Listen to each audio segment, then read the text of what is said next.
Hello and welcome to the show. I am Joe Tophat. Not long ago, I reviewed the often criticized special, It's Your First Kiss, Charlie Brown. And if you haven't seen the video, click the link in the description box. Well, to summarize it, for those who haven't seen it, I basically said that, well, admittedly not perfect, the special isn't as bad as people make it out to be. I don't really know what I would consider to be the worst Peanut special of all time, but It's the Girl in the Red Truck, Charlie Brown would be on the top of the list. Before I review the special, I want to give a brief history on the making of this special.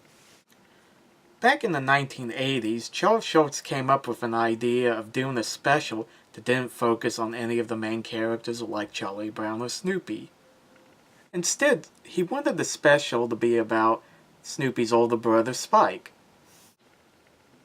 According to one source I've read online, Schulz didn't even want Charlie Brown or Snoopy to be in this special.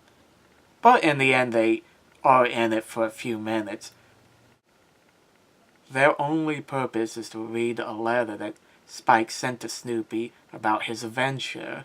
If focusing on a lesser-known character like Spike wasn't a gutsy enough move, Schulz decided to make It's the Girl in the Red Truck, Charlie Brown a combination of live action and animation.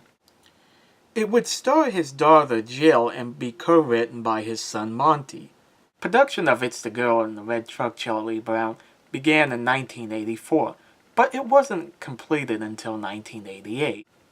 Schulz wanted this special to be his greatest, or to use his own words, his Citizen Kane. Instead, it ended up being his Phantom Menace.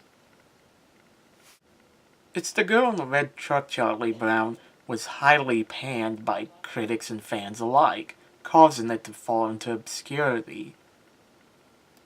And it also didn't help the fact that 1988 was also the year that Who Framed Roger Rabbit came out, and a lot of people compared the special unfavorably to it. I've read so many comments online from people who said that this special was obviously a cash-in on the success of Who Framed Roger Rabbit. Even though Schulz was inspired by movies that came way before Who Framed Roger Rabbit to do this special, and began production long before anybody had even heard of Roger Rabbit. So, no, it's not a cash-in on Roger Rabbit. Well, enough of the history lesson. Let's get into the special. The story involves Spike seeing this girl in a red truck, hence the title of the special, drive by his house. He falls in love with this girl whose name is Jenny. Every day, Spike would wake up, lose his pancakes to a tumbleweed, and he'd watch her drive by every day with his cassette player, teaching him how to speak French. That's one cultured beagle. Every day, Jenny would wave back at him. And every day, he would just come back and wave more as she waves in return. I know this sounds a little disturbing, but keep in mind this was made in a different time where we weren't as conscious about stalkers.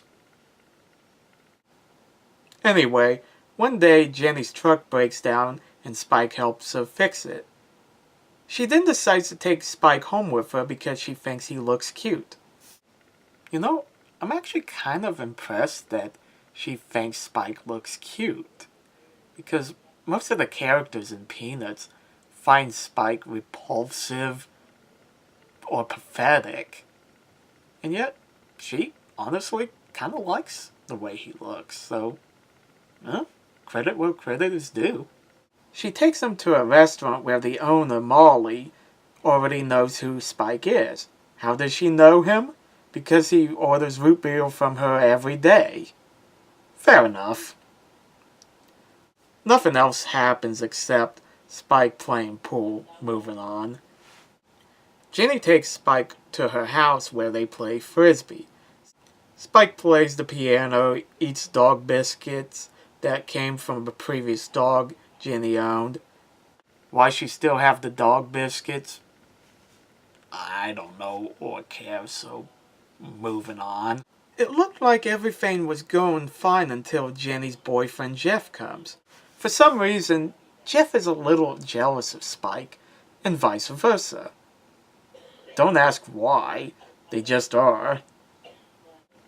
Jeff is a record producer who lives in LA. He sets up an audition for Jenny to dance in the movie. Jenny wants to try out, but doesn't feel ready to leave her home and the aerobics class she teaches. She's also a little mad at Jeff for setting up the audition without consulting her. This is the closest the special ever gets to a real conflict. It's the girl in the red truck Charlie Brown has this pointless run-on gag where empty pop cans always fall out of Jenny's truck every time Spike tries to get in. I never laughed at this joke once, and I have pretty low standards when it comes to humor. Well, up next, Jenny, Jeff, Molly, and Spike go to a skating rink. It serves no purpose to the story other than to watch Jenny skate and accidentally throw Spike out. Feeling rejected, Spike joins some homeless beagles, then gets shot at by some coyote hunters. I have no clue why they think Spike looks like a coyote. In fact, at one point, he holds up a sign stating that he isn't one. Hey, Zeke, what's that sign over there that coyote's holding say? Don't know. I ain't never learned how to read. Aw, shucks. Zeke, you ever regret the fact that we ain't never learned how to read? Nah, reading is for Luzres, losers. So, don't worry about it. It can't be of any importance. Gosh, Zeke, I think you're right. Let's just keep shooting at him. Anyway, Jeff and Jenny save Spike from the hunters. They invite Spike to stay with them, but for some reason he waves goodbye to them and goes off to the desert to be all alone. Admittedly, I didn't think Schulz would end the special where Spike stays with Jenny, but my gosh, that's just way too depressing.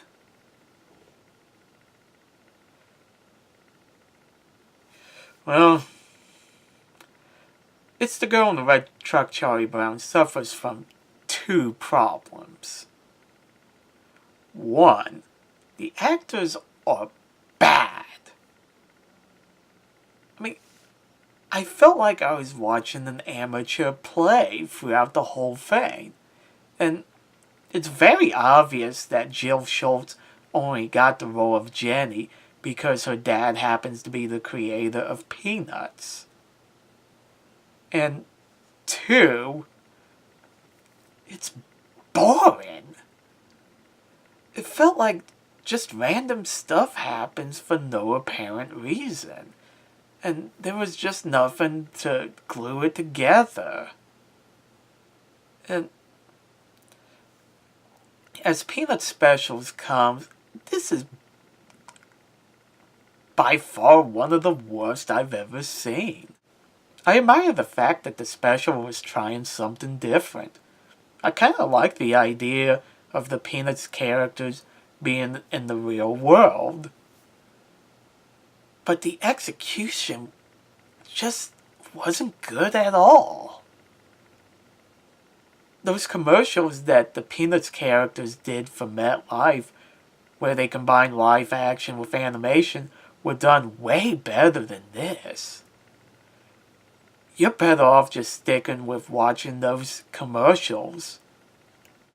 So, here's my advice to you. If you are looking for a different Peanut special, check it out. If you're looking for a good Peanut special, look somewhere else. There's plenty to choose from. Anyway, that's all I have to say about It's the Girl in the Red Truck, Charlie Brown.